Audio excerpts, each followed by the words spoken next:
Maxime Switek. La politique, l'édito politique. Bonjour David Doucan. Bonjour. La politique ce matin, c'est Benoît Hamon. À vos yeux, trop effacé, trop absent de cette campagne. Et vous dites, c'est dommage parce qu'il a un coup à jouer. Bah oui, il faut changer de braquet maintenant. Sinon, ce sera l'occasion manquée. Benoît Hamon a gagné la primaire. Il a réussi sa mue en candidat à la présidentielle avec la synthèse au PS. Pas de fuite des députés chez Macron. Une photo bien éclairée avec François Hollande en signe d'adoubement. Et une investiture de star avec Christiane Taubira et Anne Hidalgo. Mais depuis, il ne prend plus la lumière. Il va se promener dans une ferme bio alors que Bobigny est en feu. Ça rappelle Ségolène Royal et sa brebis pendant que Nicolas Sarkozy faisait pleuvoir les dépêches le même jour avec son discours de la porte de Versailles. Attention à ne pas paraître en décalage. Benoît Hamon doit maintenant appuyer sur l'accélérateur à fond. Sinon, le risque c'est de louper le coche. Ce serait dommage pour lui puisque tout est possible dans cette présidentielle. Le seuil de qualification pour le second tour est très bas, autour de 20, et la hiérarchie peut changer, puisqu'un électeur sur deux dit ne pas être sûr de son vote. Quand vous dites coup d'accélérateur, vous pensez à quoi ?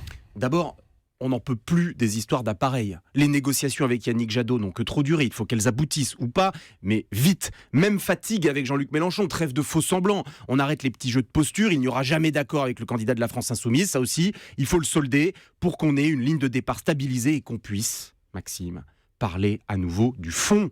Le tour de force de Benoît Hamon pendant la primaire, c'est d'avoir mis son thème, le revenu universel, au cœur de la campagne. Tous ont dû se positionner autour de lui. Je vais vous dire, c'est comme ça qu'on gagne. Sauf que, depuis, on ne l'entend plus trop en parler. Le revenu universel hérisse le poil de nombreux élus socialistes. Donc, Benoît Hamon, il va doucement pour ne pas les brusquer. Mais là, il doit choisir. Soit il amende, soit il assume. Et s'il assume, qu'il y aille à fond. Enfin, Benoît Hamon, le candidat du Parti socialiste, on l'attend sur la crise des banlieues. Où est le discours novateur pour les quartiers difficiles ? Où est le grand plan banlieue de Benoît Hamon ? Depuis le début de l'affaire Théo, il parle à voix basse. Maintenant, grande interview, tribune, déplacement dans les quartiers, il fait comme il veut, mais il est temps de prendre le mégaphone et sans tarder. Benoît Hamon doit changer de braquet. C'était l'édito politique sur Europe 1. Merci David Doucan.